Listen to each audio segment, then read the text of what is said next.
नमस्कार, स्वागत है आपका हमारे इस खास प्रोग्राम में जहां हम रूबरू होते हैं विभिन्न क्षेत्रों के उन दिग्गजों से जिन्होंने अपनी सफलता और उपलब्धियों से यूपी का गौरव बढ़ाया है। इस कड़ी में आज हम बात करेंगे शून्य से शिखर तक पहुंचने वाली एक ऐसी हस्ती की जिन्होंने जीवन के उतार चढ़ाव से कभी हार नहीं मानी और हर मोड़ पर संघर्ष किया। परिवार की जिम्मेदारियां पूरी करने के लिए कई छोटे मोटे काम किए, नौकरी की और फिर कुछ बेहतर करने की जिद से खुद का कारोबार शुरू किया। रियल एस्टेट, नेटवर्क मार्केटिंग और एफएमसीजी सेक्टर में अलग मुकाम हासिल किया और अपने जुझारूपन, जज्बे और जुनून से उन बुलंदियों को छुआ जहां पहुंचने का लोग सपना देखते हैं। ये महागाथा है सेम डे ग्रुप के एमडी श्री संजय कुमार पांडे की। शून्य से सफलता का शिखर छूने की एक ऐसी महागाथा जो लहरों के विपरीत तैरकर मुश्किल हालात से जूझकर मंजिल तक पहुंचने की प्रेरणा देती है। ये कहानी है श्री संजय कुमार पांडे की। कानपुर स्थित सेम डे ग्रुप के एमडी संजय कुमार पांडे जी की पहचान महज एक कामयाब बिजनेसमैन की नहीं बल्कि एक ऐसे जुझारू, मेहनती और समर्पित टीम लीडर की है जो हर मौके पर अपनी टीम के साथ खड़े रहते हैं। एक अनुभवी उद्यमी जो कारोबारी जगत की हर बारीकी पर मजबूत पकड़ रखते हैं। छोटी शुरुआत को बड़े इरादों के साथ आगे बढ़ाने वाले संजय कुमार जी ने कभी किसी काम को छोटा नहीं समझा। कड़ी मेहनत और लगन से चुनौतियों को मात दी और लगातार संघर्ष जारी रखा। मजबूत टीम और बेहतर नेटवर्क से उन्होंने वो कर दिखाया जो हर एंटरप्रेन्योर का सपना होता है। Real estate sector, network marketing और एफएमसीजी में उन्होंने खास मकाम हासिल किया। अपनी लीडरशिप में टीम में जोश भरने वाले संजय कुमार पांडे जी ने साबित कर दिया कि अगर मन में आत्मविश्वास की पूंजी और कुछ कर दिखाने का जज्बा हो तो दुनिया का हर लक्ष्य हासिल किया जा सकता है। संजय कुमार पांडे जी, प्रोग्राम में आपका बहुत बहुत स्वागत है। नमस्कार। संजय जी कहते हैं कि छोटे से कदम से लंबे सफर की शुरुआत होती है, तो अपनी शुरुआती जिंदगी, परिवार, परिस्थितियां और पढ़ाई के बारे में हमें कुछ बताइए। परिवार की बात करें तो हम सबसे 3 भाइयों और 1 बहन में सबसे छोटे। पिताजी हमारे शिक्षा विभाग में छोटे से कर्मचारी थे। हमारी स्कूली शिक्षा इंटर तक इलाहाबाद में ईश्वर शरण इंटर कॉलेज में हुई, उसी विद्यालय में हुई जिस विद्यालय में पिताजी कार्यरत थे।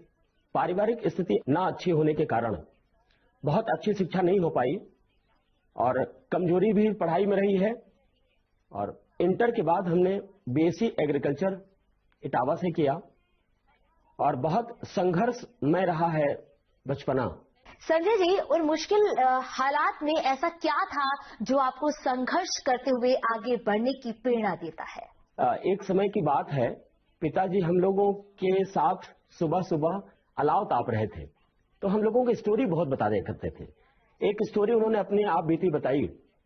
जब उन्होंने पहली जॉब पाई थी, प्राइवेट जॉब, सिंचाई विभाग में सुपरविजन का, तो रात्र में उनका एक ड्यूटी लगा कैनाल विभाग में कि नहर कटने का। तो रात 1 बज रहा था, ठंड का मौसम था। उसी समय एक सर्वे में एक जीप उनके सामने आई। अंदर से आवाज आई जीप के अंदर से कि पांडे जी ठंड बहुत लग रही है। तो पांडे जी ने, पिताजी मैंने बोले कि हाँ बिल्कुल ठंड तो लगी रही है, आप तो कार में बैठे हुए हैं, जीप में बैठे हुए हैं, तो ठंड आपको तो लगेगी नहीं। अंदर से फिर आवाज आती है गाड़ी से कि हाँ पांडे जी आप बिल्कुल ठीक कह रहे हैं कि ठंड तो आपको लगेगी, लेकिन आप उस दौर का याद करिए कि हम लोग जब एक साथ पढ़ते थे, एक कमरे में रहते थे, उस दौरान हम रात भर ठंड में जग करके पढ़ाई करते थे और आप रात भर रजाई में सोया करते थे। तो अब उस दौर में जगा हूं और आप उस दौर सोए हैं। अब मैं जिंदगी भर सोऊंगा और आप जिंदगी भर ऐसे ही जॉब करेंगे। एक दोस्त होने के नाते उन्होंने ऐसा बोला। हालांकि ये बात बहुत कड़वी थी और सच्चाई भरी थी, लेकिन पिताजी को ये बात को तकलीफ लगी, वहां से जॉब छोड़ करके इलाहाबाद आ गए। उन्होंने मुझे स्टोरी बताने के लिए पीछे एक ध्येय बताया कि बेटा उस समय अगर मैं जग करके पढ़ाई किया होता तो शायद पूरी जिंदगी स्ट्रगल ना करना पड़ता। तो बेटा आज आप लेट से उठे हो, तो मुझे लगता है कि मुझे आपको बताना चाहिए कि आप भी अभी जिंदगी में कुछ करना चाहो तो कर लो, ताकि आप और आपके बच्चे जिंदगी भर आराम से सोएं। तो वो प्रेरणा मुझे बार बार प्रेरणा देती है, वो बात मुझे बार बार प्रेरणा देती है और संघर्ष करने के लिए प्रेरित करती है। संजय जी, पढ़ाई पूरी करने के बाद आपने कैसे और क्या शुरुआत की? पढ़ाई मेरी बीएससी एग्रीकल्चर होने के बाद मैंने जॉब किया, छोटे छोटे जॉब किए, कई जगह जॉब किए। मैं बॉम्बे में भी गया, वहां पे भी काम किया, लखनऊ में भी जॉब किया, कई जगह जॉब किया। एक घटना मेरे साथ बीती और मैं उस दौरान एक प्राइवेट जॉब कर रहा था। तो उस प्राइवेट जॉब के जरिए मैं अपने परिवार की आवश्यकता की पूर्ति कर रहा था। संजय जी, उस दौर की ऐसी कोई घटना के बारे में हमें बताइए जिसने आपकी जिंदगी की दिशा और दशा दोनों बदल दी हो। पहला बर्थडे बिटिया का रमाडा होटल में मनाया। उस रात 10 बजे रात जब होटल से निकलने लगा तो मैं उस होटल के मालिक से बात करने के लिए इच्छा जाहिर की, वहां के स्टाफ से। तो मुझे बात करने का मौका मिला। मैं उनके चैम्बर में जब गया तो उन्होंने एक कस्टमर होने के नाते बड़ा आवभगत किया और बैठाया उन्होंने अपने पास। तो उन्होंने पूछा कि सर कोई प्रॉब्लम होने का? नहीं, कोई प्रॉब्लम नहीं है, लेकिन मैं आपको थैंक्स देने आया हूं कि मेरा एक आप 20 साल पहले की एक घटना है। आपके होटल में, होटल दीप पैलेस आपका हुसैनगंज चौराहे पे है, वहां एक व्यक्ति काम कर रहा था, एक लड़का काम कर रहा था। उस काम करने के दौरान उससे कोई गलती हो गई थी और उस गलती के वजह से आपने उसको चैम्बर में बुलाया था और उस व्यक्ति को आपने एक थप्पड़ बहुत तेजी से जड़े थे। तो उस दौरान उस लड़के ने जब थप्पड़ खाया था तो उसने प्रतिज्ञा लिया था कि अब मैं होटल में काम नहीं करूंगा और मैं जॉब भी नहीं करूंगा, लेकिन आपके सामने मैं आऊंगा। एक दिन मैं उस मुकाम पे पहुंचने के बाद आऊंगा जब मैं बैठा हूंगा और आप खड़े होंगे। तो उन्होंने पूछा आखिर वो लड़का है कहां? तो मैंने विजिटिंग कार्ड निकाल के दिया। मैंने कहा कि ये लड़का आपके सामने बैठा हुआ है। और उसके सुनने के बाद वो अपने चेयर से खड़े हो गए। मैंने उनसे बोला, सर देखिए ना, अजीब बात है, मैंने उस समय ठाना था कि मैं बैठा हूंगा और आप खड़े होंगे, सचमुच आप खड़े हैं, मैं बैठा हूं। उन्होंने गले से लगाया, लेकिन उस थप्पड़ ने मेरी जिंदगी को बदल दिया। और मुझे लगता है कि कब कोई ठान ले कुछ भी तो कर सकता है। मैं एक वेटर से शुरुआत किया जिंदगी और आज उस ठानने की वजह से मैं यहां तक पहुंचा। तो वो लाइफ में एक बहुत बड़ा टर्निंग पॉइंट था। Sanjay ji, real estate sector में आने के पीछे आपका विजन और मिशन क्या था? जी बिल्कुल, रियल एस्टेट सेक्टर में ऐसा कोई विजन और मिशन नहीं था। व्यापार करते वक्त मुझे ऐसा लगा कि मेरे पास भी एक प्लॉट होना चाहिए। जब मैं सक्षम हुआ तो मैंने एक बड़ा सा प्लॉट लिया। उस दौरान मेरे स्टाफ में भी बहुत सारे लोग ऐसे थे जिनके पास अपने एक प्लॉट नहीं हुआ करते थे। तो मुझे लगा कि क्यों ना आज हम सक्षम हैं तो हम अपने आसपास में और भी लैंड लेकर के अपने स्टाफ को दें। तो हमने जब स्टाफ में दिया, उनको प्लॉट दिया, तो मैंने उनके चेहरे पे वो खुशी देखी। मुझे भी पहले खुशी हुई थी। तो क्यों ना और भी बहुत सारे लोगों के ऐसे सपने होंगे जिनको पूरा करने के लिए क्यों ना और ऐसा काम करें। फिर मैं रियल एस्टेट में उतरा, क्योंकि मेरे पिताजी का भी सपना था कि मेरे बच्चों के पास अपनी एक जमीन हो। ऐसे बहुत सारे पेरेंट्स हैं, उनके भी सपने होते हैं कि मेरे बच्चों के पास एक अपना छत हो, अपना एक मुकाम हो। 2016 में मैंने रियल एस्टेट का रजिस्ट्रेशन कराया और प्रॉपर वे में तैयारी किया और 2019 में हमने प्रॉपर वे में लोगों के लिए अच्छे और कम दाम में उनके घर के सपने पूरे करने के लिए हमने नींव रखी। और वही मुझे प्रेरणा दी कि मुझे लगता है कि लोगों के लिए भी मुझे कुछ करना चाहिए, तो मैं रियल एस्टेट सेक्टर में। संजय जी, रियल एस्टेट में कामयाबी के बाद आपको एफएमसीजी में आने का ख्याल कैसे और क्यों आया? एफएमसीजी एक ऐसा सेक्टर मुझे समझ में आया घरेलू उत्पाद के, जिसमें मॉर्निंग से लेके और गुड नाइट तक के सारे प्रोडक्ट आते हैं। तो मुझे लगा लोगों के लिए और भी बहुत सारे सपने होते हैं, उनको अच्छे दाम पे अच्छी क्वालिटी की चीज मुहैया कराने के लिए। तो मुझे लगा उस सेक्टर में भी कदम बढ़ाना चाहिए लोगों के लिए, अच्छे प्रोडक्ट, अच्छे क्वालिटी के प्रोडक्ट, अच्छी चीजों की अच्छे तरीके से लोगों तक पहुंचने का एक माध्यम बनाने के लिए मैंने फिर एफएमसीजी में कदम रखा। संजय जी, आपके साथ बातचीत के जरिए काफी रोचक और प्रेरक पहलू सामने आए हैं। फिलहाल अभी वक्त है एक छोटे से ब्रेक का। बातचीत का ये सिलसिला रहेगा जारी। देखते रहिए प्राइड ऑफ यूपी।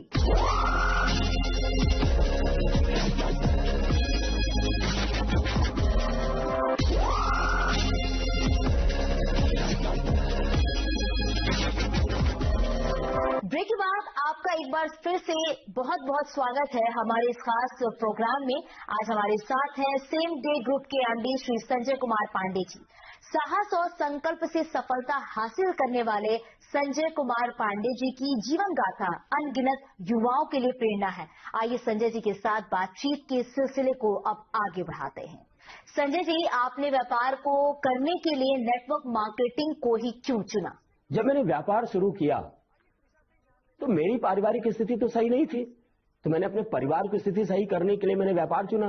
ऐसे बहुत सारे लोग हैं जिनकी पारिवारिक स्थिति तो ठीक नहीं है, लेकिन वो कुछ बड़ा करना चाहते हैं। तो नेटवर्क मार्केटिंग आज के समय में एक बड़ा उद्योग आने वाले समय के लिए भारतवर्ष के लिए साबित हो सकता है। तो ऐसा मुझे लगा कि हम अपने सारे व्यापार को नेटवर्क मार्केटिंग के माध्यम से लोगों तक पहुंचाएं, ताकि लोग भी स्वावलंबी बने, आत्मनिर्भर बने। और मुझे लगता है कि लोगों को आत्मनिर्भर बनना चाहिए और इसमें नेटवर्क मार्केटिंग एक बड़ा रोल अदा कर सकता है। सेम डे की टीम कितनी बड़ी है और किस तरह इस परिवार का विस्तार हो रहा है संजय जी, ये भी हमारे दर्शकों को बताइए। बिल्कुल, सेम डे की टीम 2-4 लोगों से कुछ चंद साल पहले शुरू किया गया था और बस वो लोग भी स्वावलंबी बने, आत्मनिर्भर बने। और उन लोगों ने भी, क्योंकि नेटवर्क मार्केटिंग का तरीका है ये व्यापार, तो उसमें लोग दूसरे को जोड़ते गए और आज 10,000 लोग, 10,000 से भी ऊपर लोग आज सेम डे परिवार के हिस्सा हैं और अपने सपने पूरे कर रहे हैं। और मुझे लगता है कि जिस तरीके से जुड़ने का और लोगों को जोड़ने का सिलसिला चल रहा है, मुझे लगता है करोड़ों लोग आने वाले बहुत जल्द इसके हिस्सेदार होंगे। और इस तरीके से टीम बढ़ती जा रही है। मैं तो चला था ही अकेला, जाने में मंजिल मगर, और लोग मिलते गए, कारवां बनता गया। मुझे भी नहीं पता चला कि कब इतनी बड़ी टीम हो गई और आगे ऐसा लगता है कि बहुत बड़ी टीम हो जाएगी। बात कोरोना महामारी की करते हैं, तो कोरोना महामारी का दौर आपके लिए कितना चुनौतीपूर्ण रहा और आपने किस तरह से चैलेंजेस का सामना किया संजय जी? इतनी विषम परिस्थिति आई देश में, विश्व में, कि बहुत सारे लोगों का जॉब गया, बहुत सारे लोगों का बिजनेस बंद हुआ, आय का स्रोत बंद हुआ, बहुत सारे लोग अपने अपने को गंवा दिए। तो चुनौती तो सबने स्वीकार किया था, लेकिन मुझे इस चुनौतीपूर्ण समय में हमने भी अपने पूरी टीम के लिए एक ऑफर निकाला था। 5,000 रुपए पद के अनुसार, पोस्ट के अनुसार 5,000 रुपए मिनिमम से लेकर के 25,000 रुपए तक हमने मंथली बेसिस पे उनको फिक्स सैलरी दिया, बिना काम किए 12 महीने तक लगातार, साल भर तक करोड़ों रुपए उनके अकाउंट में हम लोगों ने डाले। संजय जी, भविष्य को देखते हुए आपकी क्या योजनाएं हैं? भविष्य को देखते हुए मैंने अपनी टीम के साथ कुछ इस तरीके से योजना बनाई है कि देश में हमें युवाओं को, हमें लोगों को, पूरे देशवासियों को आत्मनिर्भर बनना चाहिए। ऐसा प्रेरणा देने के लिए हम जगह जगह पे अपने प्रोग्राम करने वाले हैं, सेमिनार्स करने वाले हैं, घर घर, गांव गांव, मोहल्ले मोहल्ले जा करके योजना चलाने वाले हैं, प्रोग्राम चलाने वाले हैं कि आत्मनिर्भर बने, लोग जुड़े, स्वावलंबी बने और देश को आगे बढ़ाएं।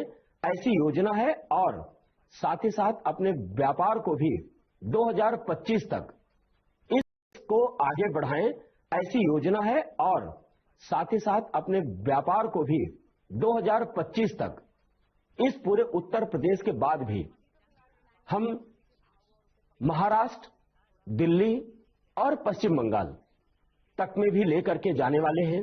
अपनी सफलता का श्रेय आप किसे देना चाहेंगे? युवा जिनकी आंखों में कुछ बनने के सपने और मन में जज्बा है, उन्हें आप क्या संदेश देना चाहेंगे संजय जी? स्वाभाविक बात है कि उन विषम परिस्थिति में, जब परिस्थिति बिल्कुल विपरीत थी, उस परिस्थिति में हमें हमारा सबसे बड़ा सपोर्ट हमारी धर्म पत्नी सुनीता पांडे जी को जाता है, जिन्होंने हमारा पल पल साथ दिया, हर निर्णय में हमारा सपोर्ट किया। और दूसरा श्रेय जाता है हमारे अपनी उस पूरी टीम को, जिसने हमें समझा, हमारे साथ जुड़ करके हमारे व्यापार में कंधे से कंधा मिला करके चले। युवाओं को संदेश, युवा देश के भविष्य हैं। लोग कहते हैं कोशिश करेंगे, कोशिश से भी कुछ नहीं होगा, ठानने से होगा। तो युवाओं को संदेश है कि ठान लीजिए, कुछ भी किया जा सकता है। निकलिए, ठानिए और अपने माँ बाप का नाम रोशन करिए और अपने देश का नाम रोशन करिए। संजय जी, हमारे साथ बातचीत करके आपने संघर्ष से सफलता तक का अपना सफर साझा किया, इसके लिए आपका बहुत बहुत धन्यवाद। बहुत बहुत धन्यवाद। प्रोग्राम में अब हमारे साथ है संजय कुमार पांडे जी की धर्मपत्नी श्रीमती सुनीता पांडे जी। एक आदर्श पत्नी के साथ Sunita ji same day group की चेयरपर्सन भी हैं। प्रोग्राम में आपका बहुत बहुत स्वागत है सुनीता पांडे जी। नमस्कार। सुनीता जी, एक जीवन संगिनी के तौर पर आप संजय जी को कितना सफल मानती हैं? जीवन साथी के तौर पर संजय जी को मैं वहां तक सफल मानती हूँ जहां तक एक पत्नी को, एक हमसफर को मानना चाहिए। इतने बड़े बदलाव के पीछे कोई ऐसी घटना जिसे आप साझा करना चाहेंगी संगीता जी? जब हमारी शादी हुई तो ये एक जॉब करते थे छोटी सी, जिसमें इनकी छोटी सी सैलरी थी, उसी से अपनी प्लस माँ बाप की जिम्मेदारियां पूरी करनी होती थी। वो एक लिमिटेड अमाउंट होता था। इसी में जब हमारा पहला बेटा होने को हुआ तो हॉस्पिटल में इन्होंने मुझे एडमिट कराया, और एडमिट कराया उसके बाद वो डिलीवरी होने में उन्होंने 2-3 दिन डिले कर दिया। अब क्योंकि हॉस्पिटल में एडमिट हूँ तो बिल भी बढ़ रहा है, जिसके बारे में मुझे टेंशन है कि जितने दिन मैं यहाँ रहूंगी उतने दिन का बिल एक्स्ट्रा बढ़ता जाएगा। इनसे मैंने कहा कि मुझे यहाँ से निकाल लीजिए, मुझे ऑपरेशन कहीं और कराना है और आज ही कराना है। डॉक्टर से इन्होंने बात की, डॉक्टर ने कहा ठीक है हम ऑपरेशन करेंगे, लेकिन सारी जिम्मेदारी आपकी, हम कोई रिस्क नहीं लेंगे, आप साइन करके हमको दे दीजिए। ये मेरे पास आए, बोले डॉक्टर ऐसा बोल रहे हैं। मैंने कहा लाइए पेपर, मैं साइन करूंगी, लेकिन ऑपरेशन आज ही मुझे कराना है। डॉक्टर बोली ठीक है। फिर तुरंत ही रात में 11:30 बजे का समय था, वो मुझे ओटी लेके गए। 12 बजे मेरा ऑपरेशन हो गया। अब ऑपरेशन हो गया, हमारा बेटा हुआ। आईसीयू के बेड पे थी, ये अंदर आए, मुझसे बोले कि यार मैंने आज एक फैसला लिया है। मैंने कहा बताइए मुझे। बोले आज मैंने ये फैसला लिया कि मैंने आज जॉब छोड़ दी। अब उस समय उस आईसीयू के बेड पे लेट के किसी लेडीज को जिसकी डिलीवरी हुई हो, अभी स्टिचेस भी नहीं रिमूव हुए हैं, लेकिन उस समय मैंने अपने आप को बहुत संभाला। लेकिन फिर भी मैंने कहा कि अब जो डिसीजन इन्होंने ले लिया है वही डिसीजन मेरा भी रहेगा। ठीक है, आपने जॉब छोड़ दी, ठीक, बहुत अच्छा किया। अब ये हुआ कि डिस्चार्ज कैसे कराएं यार, पैसे तो हैं ही नहीं। साथ में मेरी मदर थी, लेकिन मदर को कोई चीज पता ना चले, इसको भी बहुत संभाल के रखना था कि मेरे पति की कहीं से कोई भी रिस्पेक्ट कम ना हो। मैंने इनसे कहा यार एक काम करिए, आप जो मम्मी ने आपको शादी में चेन दी थी वो आप बेच दीजिए, लेकिन इसका पता मम्मी को नहीं चलना चाहिए। ये बोले ठीक है। ये गए, चुपके से इन्होंने चेन निकाली और 35,000 की 40,000 रुपए में ये चेन बेच आए। उसके बाद इन्होंने हॉस्पिटल का बिल भरा, मुझे बाहर निकाला। उस हॉस्पिटल जाने से लेकर आने तक समझ में नहीं आ रहा था कि आखिर हो क्या रहा है। मेरे घर में खुशियां आई हैं या तूफान आया है, लेकिन फिर भी अपने आप को बहुत मजबूती से खड़ा रखा था कि ये ना कहीं से देख पाए। अगर मैं कमजोर पड़ जाऊंगी तो ये पहले कमजोर हो जाएंगे। मेरे चेहरे पे कोई शिकन नहीं था, मैं वैसे ही थी जैसे हमेशा रहती थी। इन्होंने बोला यार इलाहाबाद छोड़ना पड़ेगा। मैंने कहा आप कहाँ जाएंगे? बोले अब चलते हैं, देखते हैं कहाँ, फिलहाल तो पहले लखनऊ चलिए, अब मम्मी के पास रहिए।